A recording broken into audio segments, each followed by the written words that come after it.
Seigneur, reçois l'offrande, Seigneur, qui monte à toi.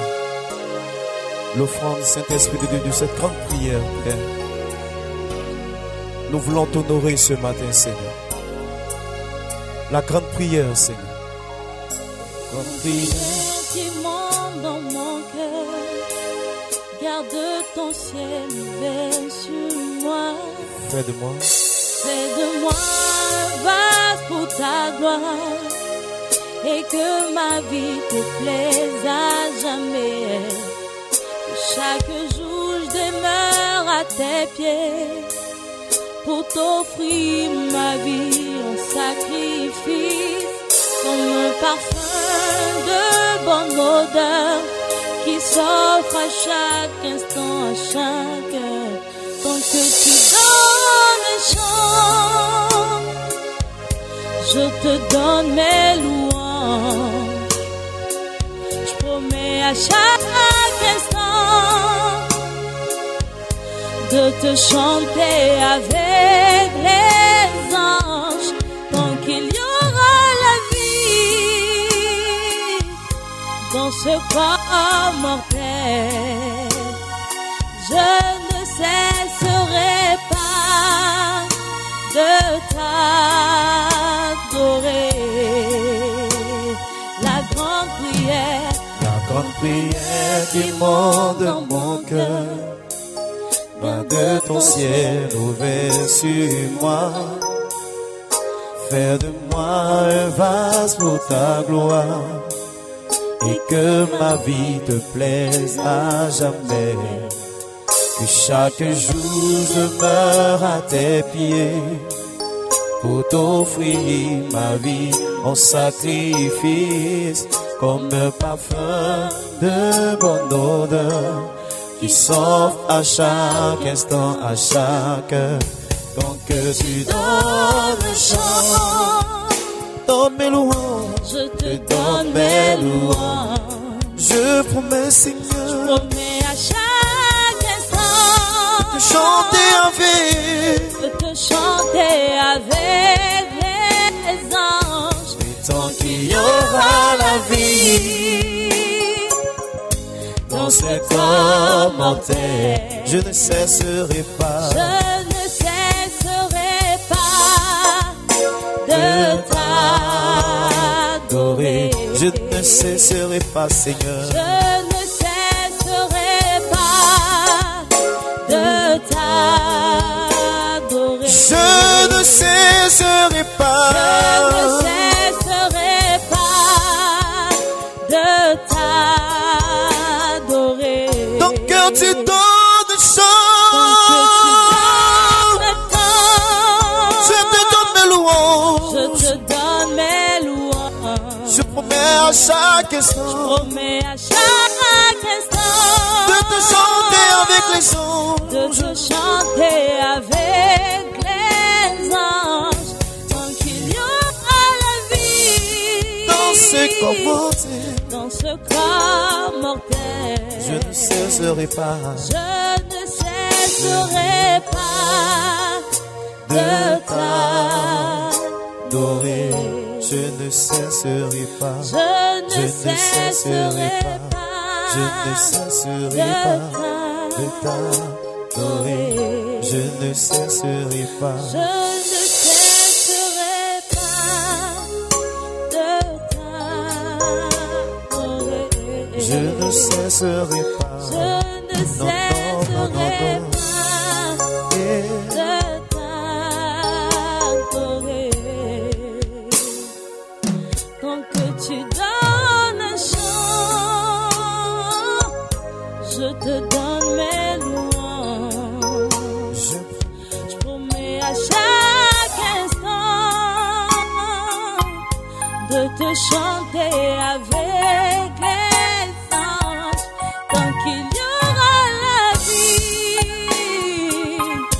dans ce corps mortel, je ne cesserai pas de t'adorer. Merci Saint-Esprit. Je ne peux pas laisser Jésus. Dis-le avec moi. Je ne peux pas. Je ne peux pas laisser Jésus. Quelle que soit la difficulté, je ne peux le laisser. Je ne peux pas laisser Jésus. Non, non, je ne peux pas le laisser. Je ne peux pas laisser Jésus. Pour rien de monde, je ne pourrai le laisser. Je ne peux pas laisser Jésus. Oh, si l'on te donnait d'avoir les richesses de ce monde, cela ne m'est pas au ciel.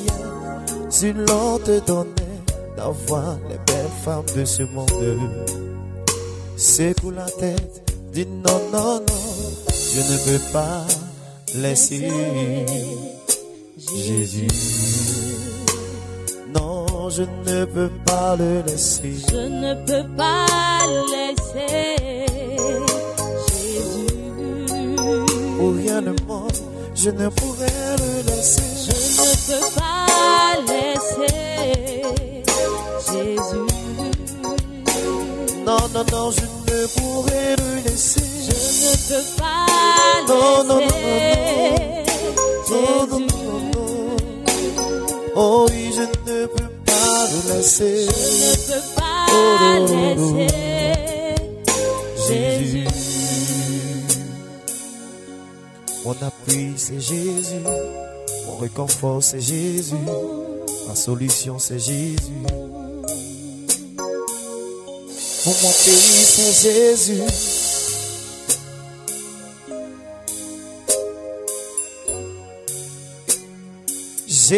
Jésus, oh, mon espoir, c'est toi. Mon espoir, c'est toi. Ma solution, c'est toi. Ma vie, c'est toi. Non, non, je ne peux pas le laisser. Je ne peux pas laisser Jésus. Non, non, je ne peux pas le laisser. Je ne peux pas laisser Jésus.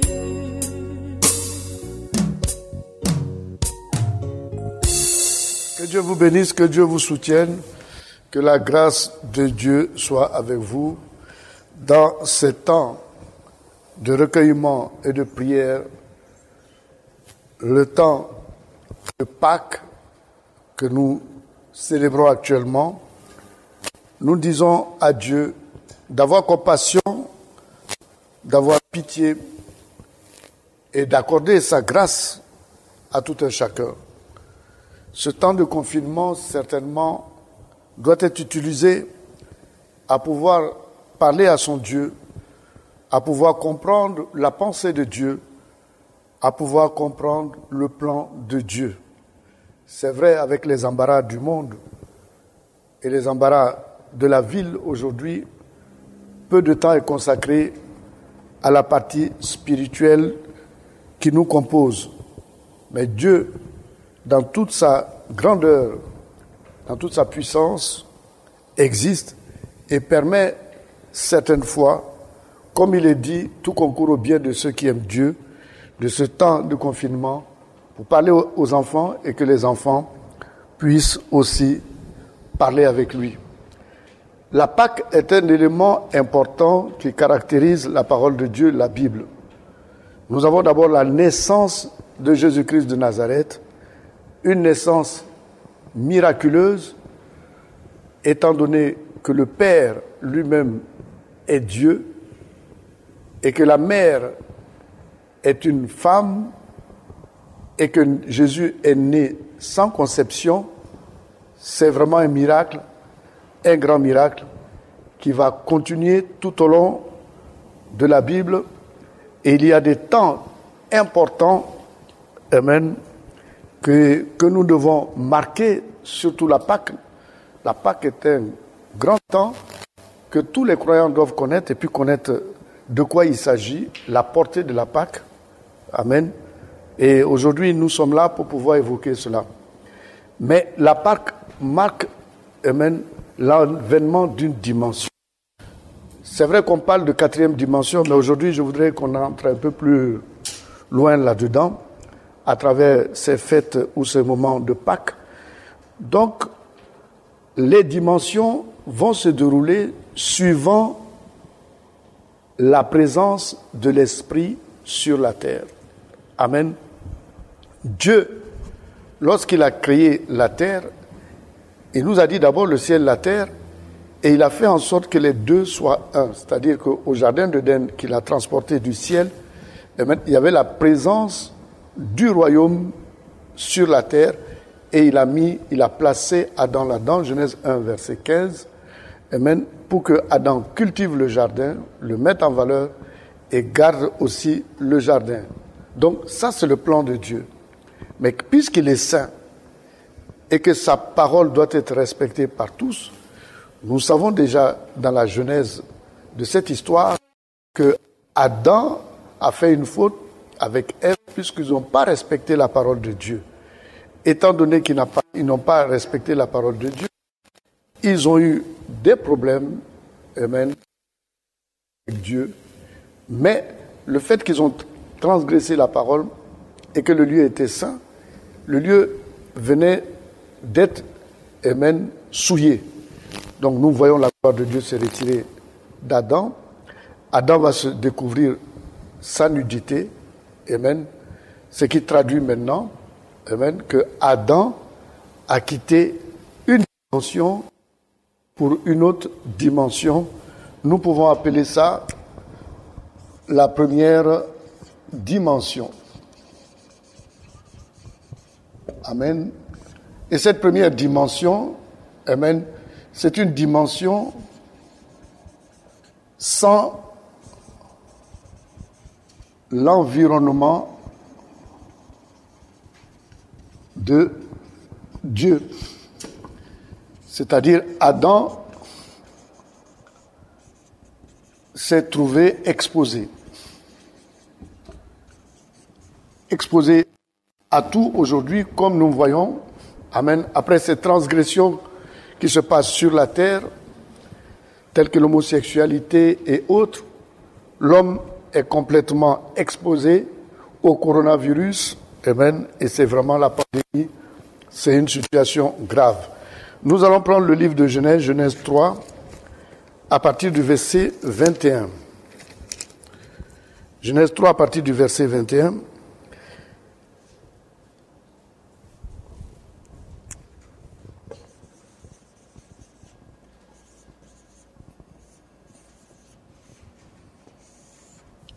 Genèse 3, à partir du verset 21, il est écrit « L'Éternel Dieu fit à Adam et à sa femme des habits de peau et il les en revêtit. » Si l'Éternel a fait des habits de peau, c'est qu'il y a eu mort d'animal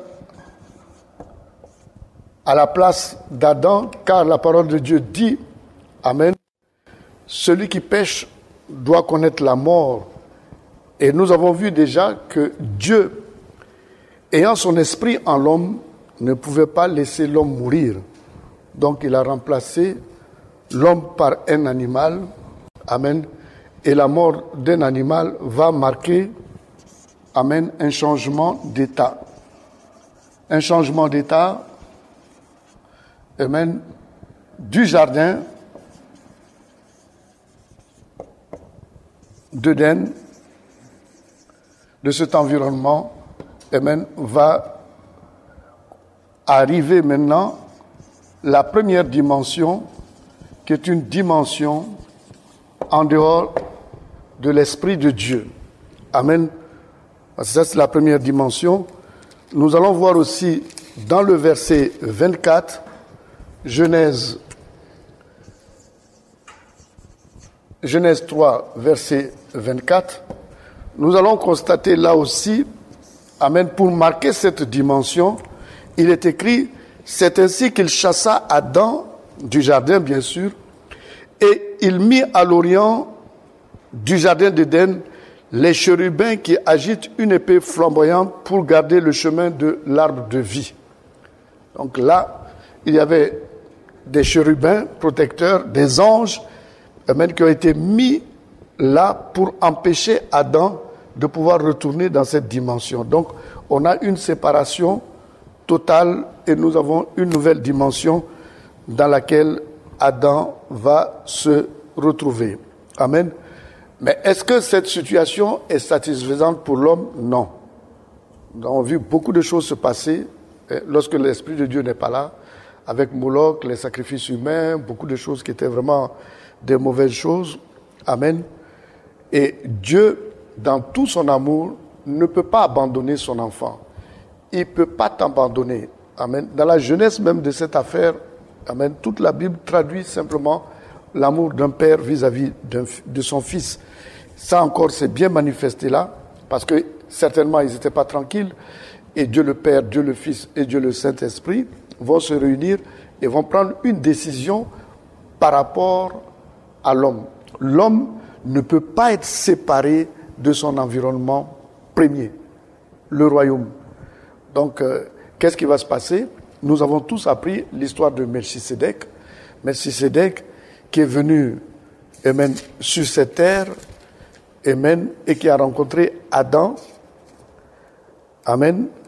C'est Genèse, Melchisédek.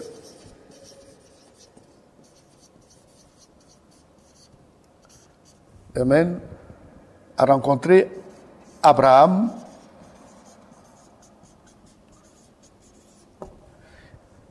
Genèse 14, à partir du verset 13.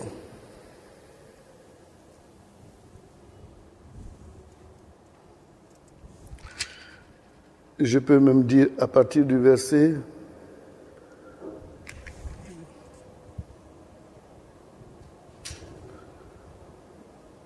Voici.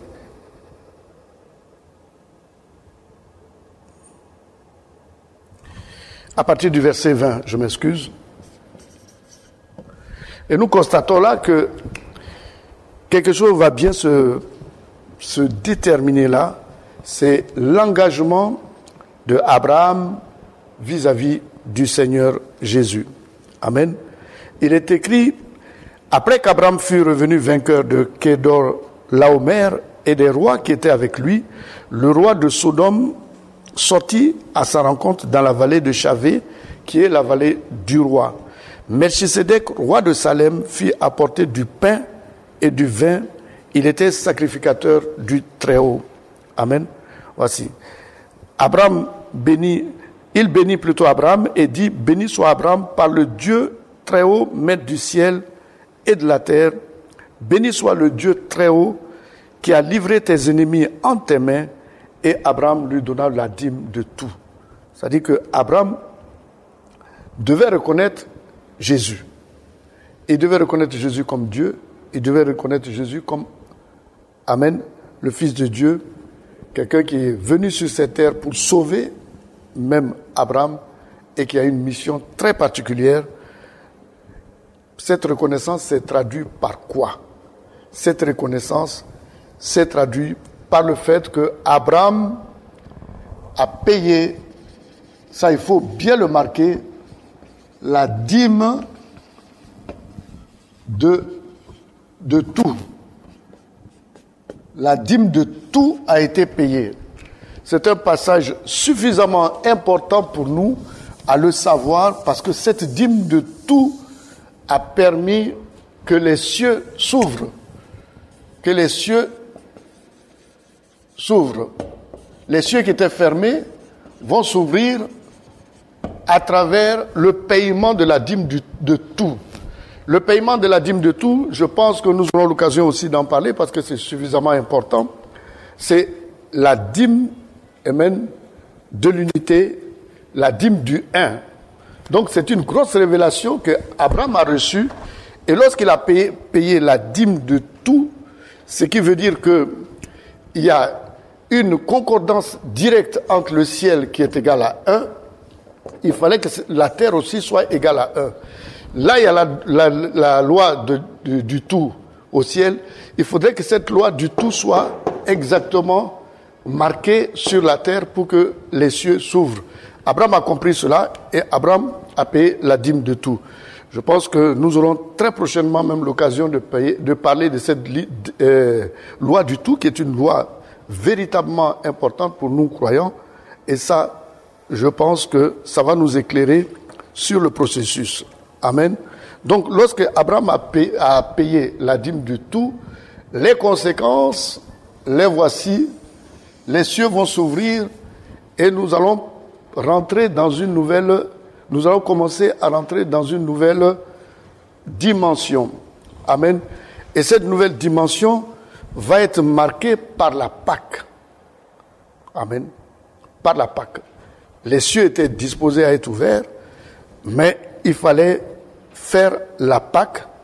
Il fallait passer encore par le même système qu'on avait vu avant, c'est-à-dire il faut qu'il y ait mort pour passer d'une dimension à une autre dimension. Amen. Et pour cela, dans le livre d'Exode 12, nous allons prendre Exode 12. Donc, je vais effacer ça. Je pense que vous l'avez pris. On va essayer d'aller doucement pour que nous soyons au même niveau d'information. Donc, maintenant, nous allons voir l'Exode 12. Amen. Exode 12, à partir du verset 3. Vous prenez Exode 12. Nous sommes dans les temps de confinement. Nous avons un peu de temps. Nous allons consacrer ce temps aussi à la lecture de la parole de Dieu.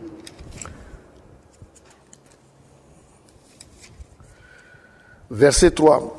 La Bible dit: parlez à toute l'assemblée d'Israël et dites le 10e jour de ce mois, on prendra un agneau pour chaque famille, un agneau pour chaque maison. Amen. Donc, on va immoler un agneau, comme je l'ai dit, et c'est cet agneau qui sera la Pâque, qui sera immolé entre les deux soirs. Amen.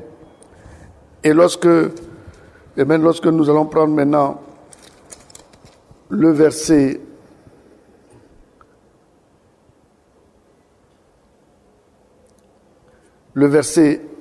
23, la Bible dit: quand l'Éternel passera pour frapper l'Égypte, on verra le sang sur les linteaux des deux poteaux. L'Éternel passera par-dessus la porte et il permettra aux destructeurs d'entrer dans vos maisons et de frapper. Amen. Alors, qu'est-ce qui va se passer? La Bible dit que on prendra au verset 7 de son sang, de l'animal qui a été immolé, et on mettra cela sur les deux poteaux de la maison, de la chambre. Amen. Les deux linteaux de la chambre qui soutient la porte, amen, des maisons. Amen. Et chaque fois, pendant que l'Éternel va descendre le soir, amen, pour faire le jugement, partout où se trouve le sang de l'animal versé, l'esprit destructeur va passer au-dessus, ne va pas commettre quoi que ce soit. Mais les maisons où les linteaux ne seront pas revêtis du sang de l'agneau, là, tous les mâles de cette maison connaîtront la mort. Amen. C'est la période de Pâques. Les enfants de Dieu vont être sauvés. Les enfants de Dieu vont se trouver dans le désert parce que le Pharaon sera obligé de libérer le peuple qu'il a consigné en esclavage. Malgré toutes les plaies, son cœur était endurci. Il n'a pas voulu les libérer jusqu'au point où Dieu lui-même a voulu prendre la place, amen, de Moïse et faire le jugement. Maintenant, ils vont aller dans le désert. Qu'est-ce qui va se passer dans le désert? On constatera qu'il y aura une nouvelle dimension. Dieu lui-même va conduire le peuple. Amen. Certainement après le confinement, certainement après cette pandémie, un ordre nouveau risque de s'établir sur cette terre. Certainement, c'est l'ordre de Dieu. Beaucoup de choses vont changer. Amen. Je pense que c'est ce que nous avons reçu. Amen. Les serviteurs de Dieu. Il y aura un temps de prospérité, un temps d'accalmie, afin que l'Église soit enlevée. Amen. Donc voici un peu cette dimension qui est la deuxième dimension, qui va s'ouvrir. Et dans cette dimension nouvelle, qui est la deuxième dimension, elle sera caractérisée par le fait que l'Esprit de Dieu ne restera pas sur la terre, mais l'Esprit de Dieu va descendre sur la terre. L'Esprit de Dieu va faire des prodiges, beaucoup de choses, même comme au temps des patriarches, et l'Esprit de Dieu va remonter encore au ciel. Cela va être concrétisé par la vision de l'échelle par Jacob, amen, près de la ville de Luz, où il a vu monter et descendre les anges. Amen. C'est un plan, ça signifie un plan. Si la première dimension était un point, la deuxième dimension est un plan, parce que au niveau de la migration de l'esprit, c'est-à-dire du mouvement de l'esprit sur la terre, on peut le présenter sous forme géométrique, comme on peut le montrer sous forme spirituelle. Et même c'est ce que nous allons faire aujourd'hui. Au niveau de l'esprit, nous voyons que dans la première dimension, Adam a été chassé, donc il n'y a plus d'esprit. Dieu va avoir compassion dans la deuxième dimension, après la Pâque. Amen. Donc l'agneau sera immolé. Il fallait que l'agneau meure dans toutes les familles pour que l'Esprit de Dieu puisse quitter une dimension pour aller dans une autre dimension, parce que l'Esprit est très très saint. Voici un peu. Donc ça va être matérialisé dans la Bible par ce que nous avons vu dans le désert, où pendant le jour, nous constatons que l'Esprit de Dieu va conduire le peuple sous forme d'une colonne de nuée, et la nuit, nous voyons la colonne de feu toujours être là devant le peuple de Dieu. Amen. Mais est-ce que cela est suffisant? Non, cela n'est pas suffisant. Dieu avait un autre plan, et cet autre plan, amen, va nous amener, amen, dans une autre dimension que nous appelons la troisième dimension.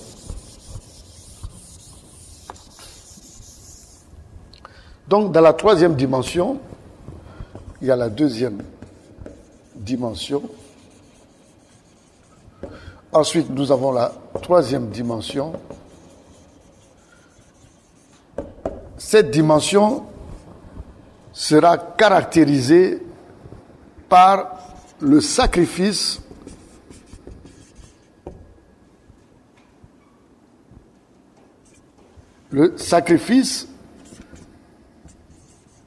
d'un agneau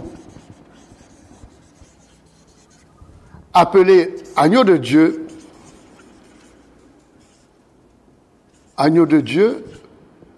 appelé aussi fils de Dieu, et appelé le Christ, Jésus-Christ de Nazareth. Amen. Donc, pour passer de la deuxième dimension à la troisième dimension, amen, maintenant l'agneau pascal va être remplacé par un autre agneau, et tout cela aussi en période de la Pâque. Amen. Où Jésus-Christ de Nazareth va monter sur la croix du Calvaire, il va être immolé. Jean a dit, voici l'agneau de Dieu qui ôte le péché du monde. Et voici un peu, ça a commencé par la Pâque avec un agneau. Ça continue maintenant pour changer de dimension avec Dieu lui-même, qui sera un agneau, comme il est dit dans le livre d'Ésaïe 53. Il va être conduit, amen, sur ce poteau, amen, le fameux poteau où le sang a coulé à Pâques en Égypte, amen, sur les linteaux, sur les poteaux. Et nous voyons aussi ici qu'il y aura un poteau qui est déjà planté dans un endroit qu'on appelle le lieu du crâne, c'est-à-dire que le problème est d'ordre spirituel puisqu'il s'agit de tête. On pense que toujours la tête, il y a la pensée, il y a la conscience, il y a tout cela. Amen. Donc dans le lieu du crâne, et nous voyons que lors de la crucifixion de Christ, certainement le sang a coulé sur ce poteau-là. Amen. Et là, ça va nous amener dans une autre dimension, amen, que nous appelons la troisième dimension. Sur la croix du Calvaire, à un moment donné, Christ a dit « Père, ne m'abandonne pas ». Et la Bible dit que Jésus a rendu l'esprit. Jésus n'a pas rendu l'âme, mais il a rendu l'esprit. Et cet esprit, amen, va venir sur la terre, rester sur la terre. On l'appelle le Saint-Esprit, qui est aujourd'hui avec nous, amen, et qui nous conduit, amen, jusque dans le royaume des cieux. Donc, si la première dimension a été caractérisée par la matière uniquement, il n'y a pas l'esprit. La deuxième dimension, amen, on voit la matière plus la descente et la montée de l'esprit.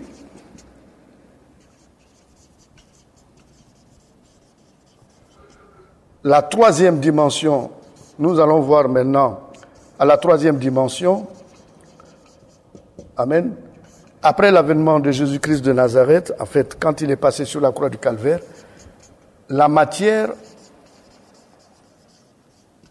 sera avec l'esprit. Donc, il est évident que la quatrième dimension sera une dimension que nous verrons, qui est spéciale, qui représente un environnement uniquement esprit. Où il n'y a pas, amen, matière, c'est ce qu'on appelle le royaume de Dieu. Et c'est cette partie qui a beaucoup de controverses là-dedans, parce que voici un environnement où il n'y a que l'esprit et le royaume que Jésus-Christ de Nazareth est venu nous annoncer et nous a dit que nous pouvons profiter de cette dimension.